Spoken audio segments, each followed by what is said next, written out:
Small murmurs arose from the groom's side of the family. Guests exchanged glances, their polite smiles faltering into confusion. The bride was standing right there, yet the spotlight, once again, was being stolen by Jenny. I could see Michael's mother shift uncomfortably in her chair, her lips pressing into a thin line. His father leaned in, whispering something to her, his expression sharp, almost disbelieving. "Elizabeth," one relative muttered under her breath, "isn't this Kate's wedding?" But mother continued, unbothered, raising her glass higher. "It brings me immense joy to see my daughter Jennifer becoming the kind of woman every mother dreams of. Strong, accomplished, respected." Her words cut through the ballroom, each syllable deliberately designed to pierce me, to remind me of my role, the shadow beside the favored child. My hands trembled at my sides. I glanced toward Michael, who was watching his future mother-in-law with a controlled calmness, though his jaw tightened slightly. He didn't need to say anything, I knew he was furious. I took a slow breath, the weight of the remote control pressing against my palm inside the pocket of my gown. The time was close. Jenny, cheeks flushed, leaned toward me ever so slightly. "Kate, I didn't know she'd do this," she whispered, guilt spilling into her voice. I turned my head to meet her eyes. "Yes, you did," I replied softly. "You always knew." Her lips parted, but no words came. She looked away, shame tightening her features.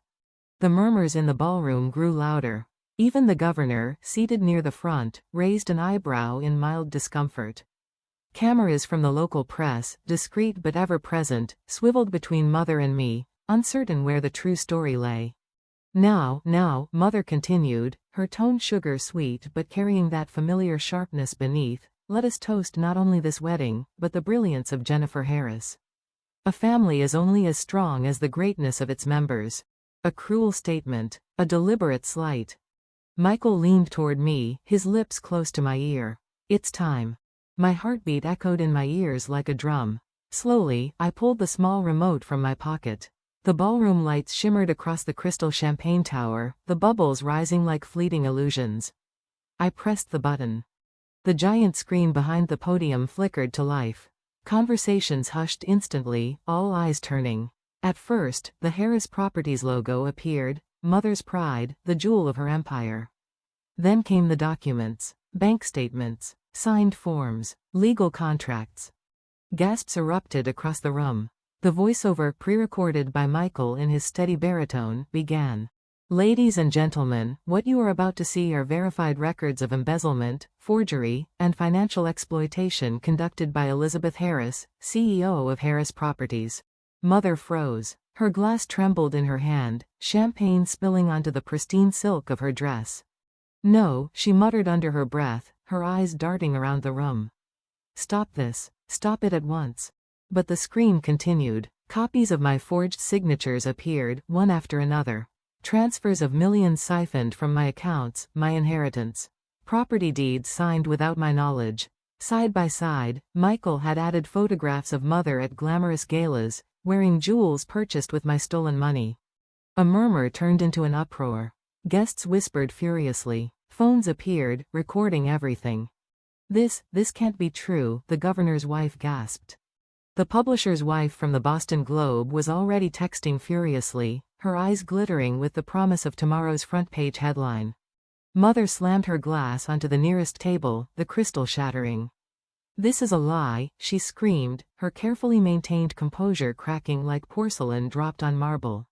Elizabeth, one of her own board members, called out from the crowd, "These documents have your signature." Jenny clutched Mother's arm. "Mom, stop, please." Mother jerked away from her grasp, her face flushed with rage.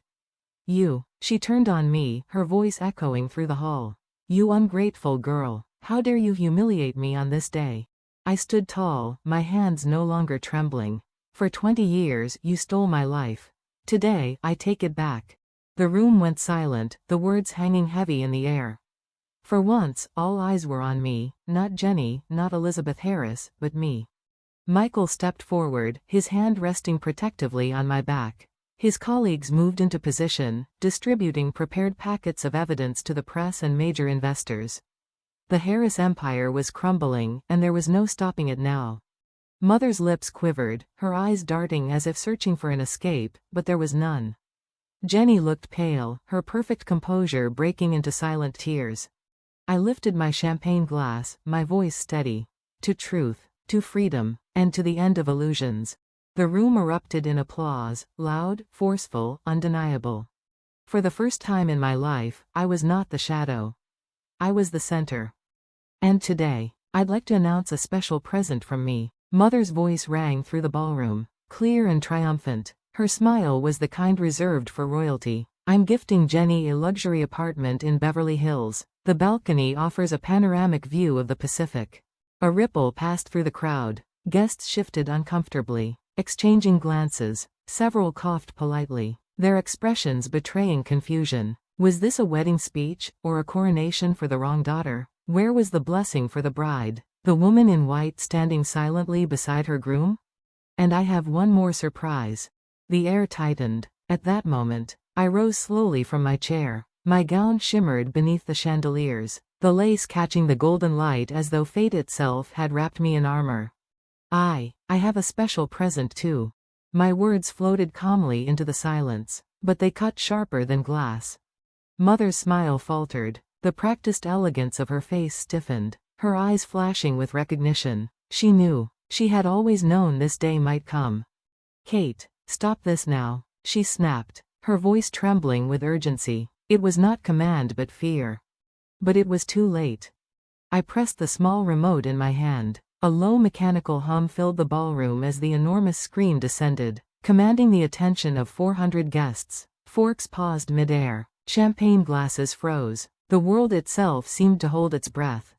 Everyone, I said, my voice steady, this is my wedding gift. The screen lit up. The first image, a bank passbook, aged and yellowed with time. A deposit of $5 million marked Scholarship Fund under Elizabeth Harris' signature. The next entry, the entire sum withdrawn the very next day. Gasps erupted. This, I explained, my tone level, is my account from when I was 15 years old. Then came the storm. Document after document filled the screen, forged signatures, falsified transfer records, property deeds signed without my knowledge, fraudulent real estate contracts. The total, $10 million siphoned from my life, piece by piece. Mother staggered back. Kate, this is wrong. I can explain everything. Her voice shook violently, her mask of poise cracking, splintering. Explain? I asked. My calmness surprised even me. What explanation have you given for the last 20 years? Why I was never treated as your daughter? Why my life was nothing but your bank account? The silence was unbearable. The governor looked down, lips pressed into a thin line. Journalists raised their phones, recording furiously, their eyes alight with the scent of scandal. Jenny's voice broke, soft and trembling. I didn't know. I turned toward her, locking eyes. Didn't know? My words were quiet, but they struck like a whip. Your Harvard tuition came from my account, labeled as a family obligation. Jenny's shoulders collapsed. Shame flooded her face. Mother swayed, her champagne glass slipping from her hand. It shattered on the marble floor, the sound echoing like a final verdict. And then, the doors burst open.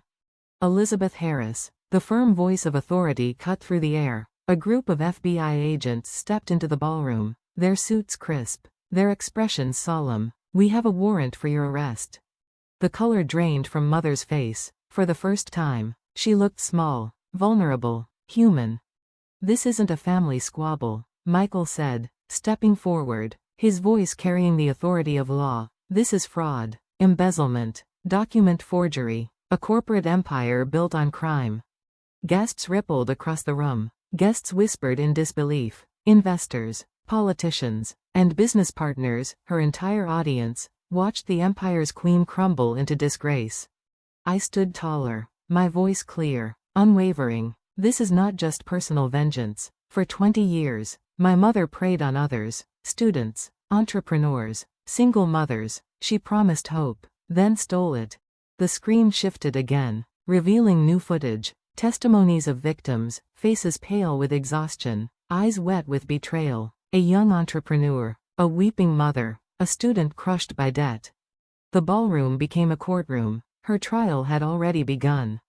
Elizabeth, whispered the chairman of the Boston Chamber of Commerce, shaking his head. You couldn't have? Jenny crumpled into her chair, tears running down her cheeks. Everything, your love, your expectations for me, all of it was a lie? Mother's body gave way, collapsing to the floor, her makeup smeared, her carefully styled hair now disheveled, no longer the queen of Boston society, just an old woman, exposed. Kate, her voice cracked, stripped of all its grandeur, forgive me. I shook my head, my heart cold but resolute. Forgiveness is for the court to decide. The empire of illusions shattered in that moment. Boston Federal Court, Courtroom 1. Defendant Elizabeth Harris, how do you plead to the charges of fraud, embezzlement, and forgery? The courtroom brimmed with tension. Cameras flashed. Reporters scribbled. Elizabeth Harris sat in the defendant's seat, her designer gowns replaced by a plain navy suit. Her eyes were hollow, her hands trembling. I pled guilty. Shock rippled through the courtroom, the queen of Boston society admitting defeat. The prosecutor rose. Your Honor, the crimes of Elizabeth Harris are not mere family disputes. They span 2 decades and total over $50 million in damages. The evidence rolled forward, more forged signatures, fraudulent contracts, scholarship fraud. Victim after victim testified. She pretended to save me with a scholarship, sobbed a young single mother, but it was a trap. I lost everything. I thought she was a mentor, said a young entrepreneur, but she stole my company before I even realized. The prosecutor revealed something darker still, records of emails to Jenny, teaching her the methods of fraud. Jenny wept openly on the stand, confessing her silence, her cowardice. Her medical license was suspended. She chose to work at a rural clinic, rebuilding her soul one patient at a time. Outside, society roared. The Boston Globe launched an investigation. Sociologists dissected the case. This is the face of modern aristocratic exploitation. One professor said, power cloaked in charity, preying on the vulnerable. Harris Properties collapsed. Its stock plummeted. Contracts dissolved. Investors fled.